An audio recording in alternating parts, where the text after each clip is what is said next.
Welcome to another episode of The Brand Called You, a podcast and podcast show that brings you leadership lessons, knowledge, experience, and wisdom from thousands of successful individuals from around the world. I'm your host, Ashutosh Garg, and today I am delighted to welcome an accomplished expert in transformational leadership from the UK, Rachel Stone. Rachel, welcome to the show. Thank you. Thank you for having me. Rachel is a transformational leadership coach, and she works on making you an even better leader. She's also an author of a book titled Spend Time with Me, which is a story to inspire transformational leaders. So, Rachel, before we talk about leadership and transformation, tell me about your own journey in brief. Well, it started with an unconventional start, Mhm. in that, a lot of people have a dysfunctional family, but I went on holiday when I was 5 with the family next door. Mhm. And when we came back, my mum and dad had swapped partners with the couple next door, and I moved into the house next door. So it was a bit of a jumpy start at the Mhm. beginning, Mhm. and that unpacked a chain of events, obviously. And I've learned a lot from that. And in my education, I really loved science. So I thought I was going to be a research scientist, but I didn't quite get the grade in maths. But I did work at GEC Avionics on a commercial management program, which I loved. I then became a buyer in the electronic components for the head-up displays for the Mhm. fighter pilots. Mhm. And then I realised I was buying weapons that were involved in war effectively. And I thought, oh, I must change that. Mhm. And then I went off round travelling like we did back in the day, Eurostar Traveller. And when I came back, I wasn't sure what I was going to do. So I was working as a cleaner in the morning in a primary school. I was Mhm. working in a fruit packers during the day, and I Wow. worked in the evening selling jewellery. And I discovered that I was very good at selling, and I learnt an Mhm. incredible amount in the fruit packers because the large amount of people in our team were from our traveller community in the heart of the Kent countryside. And the manager there was very, very effective at getting the best out of those workers. After that, I felt I must get more serious about my career, and I was really inspired to see an advert for the Safeway Group for retail management. And I thought I could accomplish my skills from being a buyer and an office manager to becoming a retail manager. And within 9 months of their highly acclaimed management training program, I was assistant manager of the Seaford branch. Wow. We had Mhm. a massive amount of staff. We Mhm. had a load of deliveries, fast moving consumer goods, and it was all about the people. Loved that. Then I got married, settled down, wanted to be a stay-at-home mum, which was really important for me at that time, only to discover that my husband was very unwell, in fact, and I had to become the main financial earner. I took some careers advice and realised I could become a qualified business studies teacher. And I did that, took 2 years, working part-time, looking after my husband, having two children by this time, a 1-year-old and a 3-year-old. We managed to sort that situation out, and I started my education career. Rapidly rose up the ranks to become a successful college manager, massive team of people, learnt a huge amount of leadership skills. I coached a lot of staff, and of course, I knew about business. And then we had a merger, two colleges merged, and I think I saw the worst of leadership there in that scenario. And I really felt at the time very moved to learn more about leadership. I left that job to set up my own leadership company. I became trained as a business coach, and I really went on a journey of leadership Mhm. about transformational leadership. Set up my own business 2012, and here I am. And the rest is history. Wonderful. Thank you so much for sharing. What an amazing journey you've had. Thank you. So, Rachel, let's now talk about exploring the leadership gap and turning expertise into our authentic connection. How do you Mm. define the leadership gap, and why is it significant for leaders to address this? The leadership gap in my world is the difference between what a leader thinks they're achieving with their team and the understanding they have of their people, Mhm. and the perception the team have of how that interaction is working. So the gap is really this leader's mindset, this this team and these team members' mindset. How we see the world is based on our own perspective. And obviously, a leader has their own perspective, the individuals within a team have their own perspective. And it's a really highly skilled, effective leader who can take the time to see the world through the eyes of the people in their team. Right. Right. Very interesting. And given your own amazing journey, what was the inspiration for you to focus on transformational leadership as your niche for coaching? When I was studying coaching on the course that I did at the Coaching Academy, I came across the Grow model. And the Grow model really came like a light bulb. It kind of sums up Mm, coaching in a way. So I went on a bit more of a learning journey and which leadership style most effectively use coaching. And in my mind, coaching is where the leader transfers the thinking from their head and expects the other person to do the thinking instead. So imagining that there's this big thinking bubble above the person in their team's head mm, by asking effective questions. So instead of being the leader that has all the answers, it's about really developing your team. And mm, I've often worked with business owners who said, oh, when I go on holiday, everything falls apart, or, I can't leave them for 5 minutes because they don't know what to do. Nothing happens unless I'm in charge. And I think the mark of a true leader is what happens when you're not there. And when mm. you look at the model of business today with Right. remote working, global teams, you have to be the leader that can Mm, inspire the team so mm, that it's their success that's being had because they are developed enough to be able to do so. And mm, I think you can only fully achieve that if you are a transformational leader mm. using coaching skills in the Very nice. appropriate way at the appropriate time. Great response. And Rachel, what steps can leaders take to transition from a transactional to a transformational leader? I'll tell you what they shouldn't do to start with. Hmm. They shouldn't Okay. just immediately start being different without telling anybody what's going on, because Mm, that would break all trust. If a right. leader suddenly, who was always one for telling, and then suddenly turns around and just starts asking a load of questions, Mm, the people in that group would think, what's happened there? They have mm, to make a decision and have a cultural change within an organization, mm, which is announced and presented effectively, understanding why you're doing that, what the purpose of it is, what you hope to achieve. You can't suddenly switch on becoming transformational. It's a journey, it's a process. So the mm, leader themselves has to make a conscious decision to move away from telling and move into an inspirational culture. And I mm, sum it up by saying instead of being simply operational, everybody has to move to being inspirational. And why that's important is because inspire means to create movement, and all leadership is about movement. So, in order to do that, you must have an inspiring vision. You must have the right behavior set out, set of values that everybody could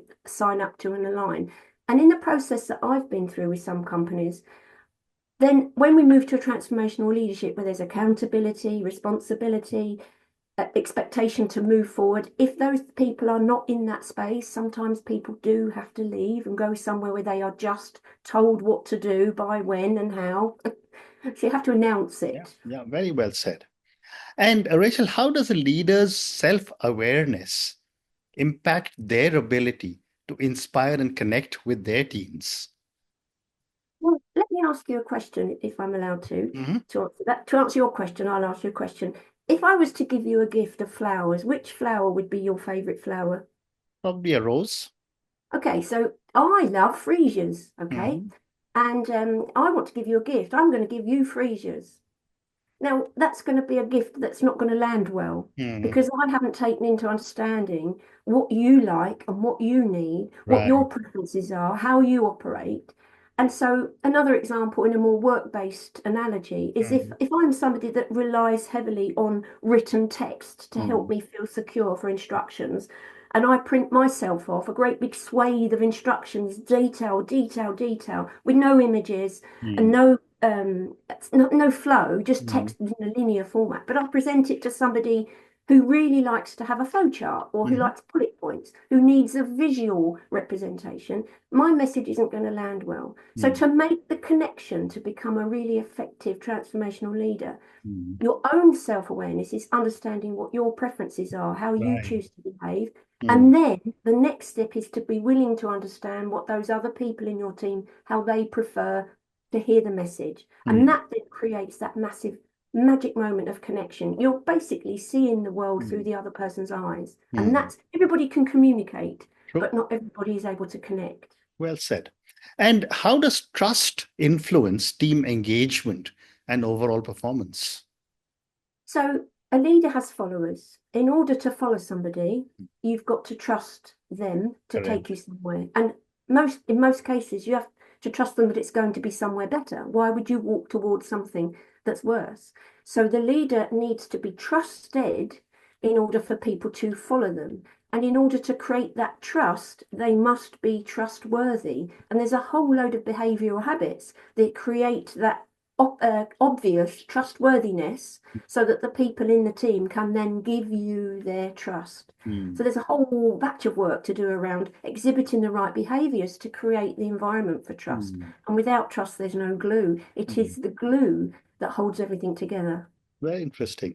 And what would you say are some significant indicators that a leader has successfully transitioned to a transformational leadership style of working? Well, number one, they can have a holiday and they don't look at their computer. Okay.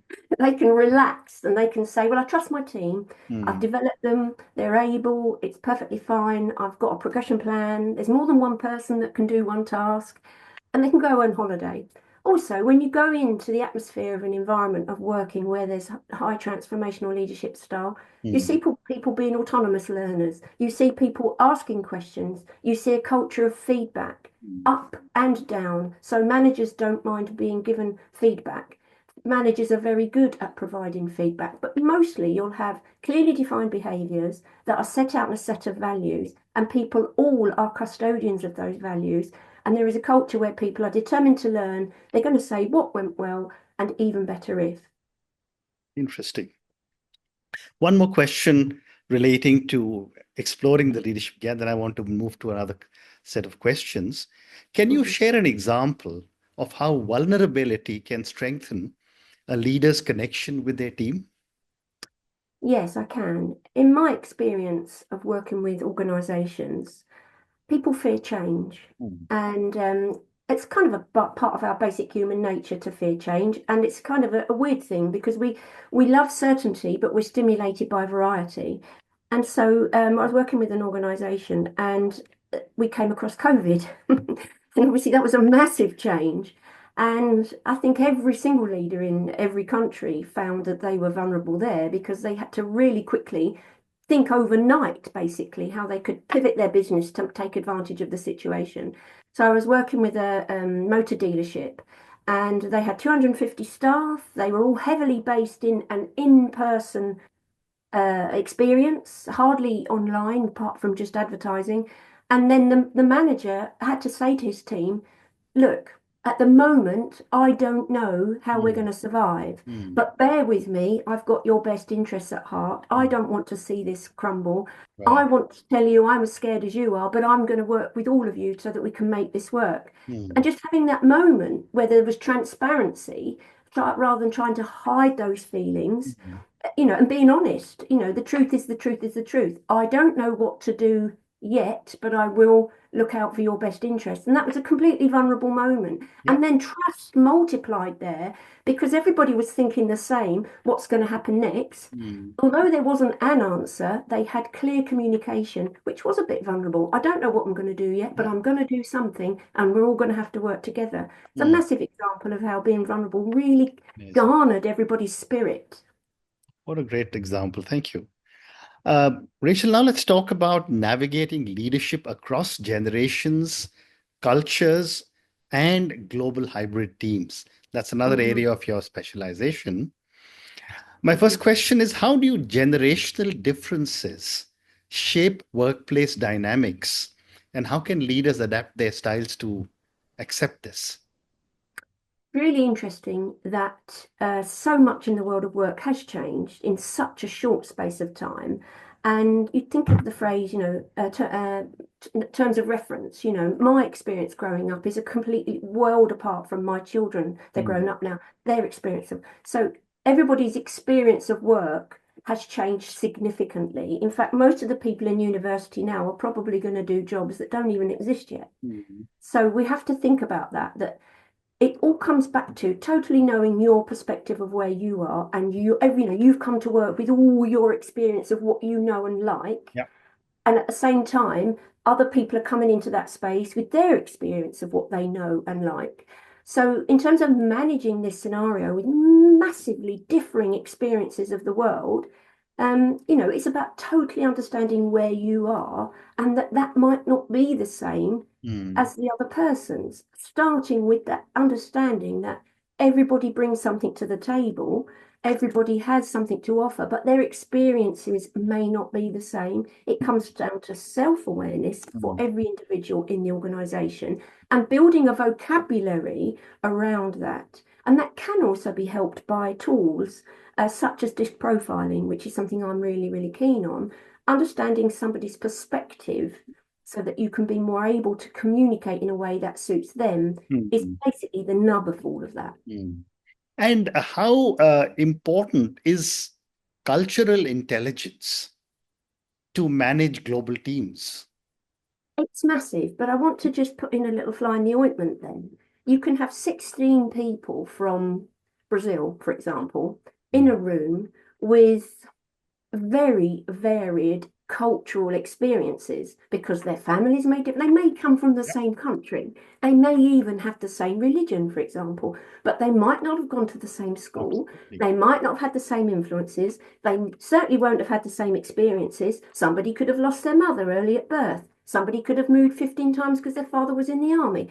So Mm, the cultural differences people get hung up on the country of origin yep. and the race. Well, I want to dispel that myth. Mm, I can sit in a room with 20 people all from Eastbourne who've all mm, been to nowhere else in the world, but we've all got very, very different cultural experiences. correct. I want to dispel the myth. It's not about, there is an element, for example, how we choose to behave and Mm, how we are socially conditioned to behave. mm, For example, in certain countries, it's not appropriate to expose your shoulders in mm, town. Okay, so that's part of the cultural experience of that country. mm, But the cultural experience of the person doesn't define them by right. that. So we are controlled by our own experiences and our social conditioning. And Mm, that's the social conditioning element is the thing that we're probably more familiar with. We might hear phrases such as, well, all German people are organized. I think that's a myth. There mm, is a reputation from a country that they have organizational processes and systems in place going back years, but that doesn't define the people. mm, And I think there's an element of the easy, let's get a diverse workforce mm, and get loads of people in from different countries, except that's not diversity. It's mm. understanding each individual and to make sure that it's an inclusive environment is what Mm. makes it successful. Great response. Great response. Thank you. My next question is, how can leaders create a sense of belonging for remote and globally distributed teams? And And more so now with after the pandemic, even the nature of work has changed. Work, exactly. hybrid work, remote work, etc. And also, not only that, people's expectations of work have changed. The nature of work has Yeah. changed, but also people's expectations. And in the UK, we're just having some new laws where it will be the norm that new recruits can expect a culture of flexible working. It's changed so Mm, significantly, and mm, that's very, very hard for people all to be on the same page. mm, However, what I'd like to say is that, in terms of making that work, we've really got to build a very clearly defined purpose, mm, which is moving towards a very clearly defined vision. And that vision must be inspirational and uplifting mm, for the people within the team. Having clear code of conduct of what kind of behaviours are acceptable, who holds the accountability for that, taking personal responsibility for our own behaviours, every single person in that organisation. This is hard to achieve, but it's totally doable. right. Effective communication, not efficient communication. And Mm, if we've got time, I'll give you an example of that. mm, Those emails that go out to all staff, for example, when I was working in education, at the mm, end of every day, I received an email from my manager. Please, can you make sure you've done your register? There are mhm, several registers that haven't been taken today. right. I can tell you hand on heart, I took my register. Mm, And it annoyed me that the easy method of emailing everybody, that mm, disconnected me. There's disconnection right there. right. Efficiency does not beat effectiveness. Right. Hand on heart, be an effective communicator, Mm, especially when people are global and remote. And I think this whole Zoom experience has been interesting. A Correct. manager can now see into the lives perhaps of somebody's kitchen where they're working at the desk, get Absolutely. an understanding of their environment. Mm, That's really powerful and give them an insight. that's But true. effective communication, hands on heart, Very move important. away from efficient communication. Technology makes it far too easy to communicate Correct. efficiently. Correct. Well said. So I have time for two more questions for you. Rachel, what role does emotional intelligence play in navigating leadership challenges in hybrid teams? Emotional intelligence is a phrase, but what does it actually mean? Do you know what I think it means? Psychological safety. And there's that massive study by Google, the Aristotle Project. The most significant factor for improving team performance is for your team members to feel psychologically safe. How do you achieve that? You Right. cannot do that if you don't have emotional awareness. And this comes down to understanding people's profiles, Right. how they prefer to behave, what triggers them, what makes them a tick as a human being, Mm. and building a culture where, for example, I'm a fan of ICQ Global Disprofiling. I could comfortably say that I'm a high ISC. There are components of my nature where I act in a certain way under certain conditions, and I would expect any manager managing me to understand that, and I would expect to understand their profile so that we can interact, bringing the best out in each other. So I think emotional intelligence drives psychological safety and motivational drivers when you understand the interaction between one human being and another human being, and that encounter must, as far as possible, be to the best of each person's ability. So you need to build Right. a culture where people can talk in that emotional language. It's Mm. often emotional literacy that is missing. People cannot vocalize their feelings, and that's the barrier, leaders and teams. Very well said. And my last question for you, how can leaders create inclusive environments that value the perspectives of all generations? And someone was telling me that now we have in several organizations 4 generations working together. Well, it's going to be hard for people to retire. And Correct. so therefore we're going to have the generations all together, aren't we? Yeah. And I would say it goes back to my previous point in actual Mm. fact, and at the risk of repeating myself, it Mm. starts with self-awareness. Correct. Understand yourself first, how you prefer to behave and how you're socially conditioned and what conflict does that cause Mhm. and how does that make you feel.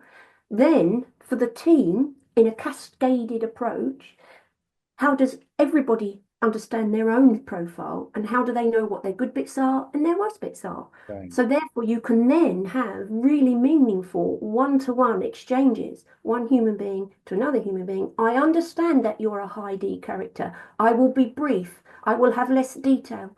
I will expect you to answer me quickly. If you're talking to a high C character, and for anyone who's not familiar with this profiling method, there's plenty to read about it out there. A high C wants plenty of time to reflect and absorb the data. They will not give you an immediate response. So if, Right. if a high D manager is expecting a high C character to reply immediately, that's going to fail. It will cause tension, which will not be inclusive. So it's working on these individuals, understanding themselves, their best traits, their least effective traits, when connected to another person who truly understands their self, their best traits and their least effective traits, and coming up with a path that works for both of them.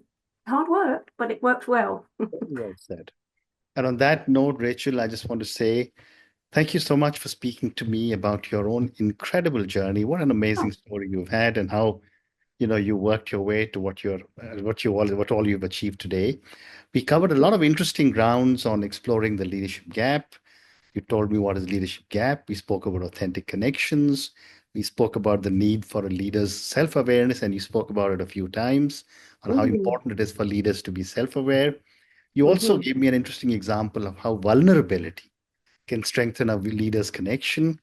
Then we spoke about leadership across generations, cultures, and global hybrid teams. And in today's environment or scenario, with the future of work looking very different from what I remember seeing when I started work 45 years ago, is very different.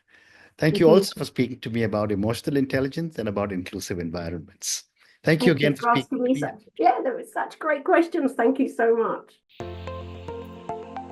Thank you for listening to the Brand Called You videocast and podcast, a platform that brings you knowledge, experience, and wisdom of hundreds of successful individuals from around the world. Do visit our website www.tbcy.in to watch and listen to the stories of many more individuals. You can also follow us on YouTube, Facebook, Instagram, and Twitter. Just search for the Brand Called You.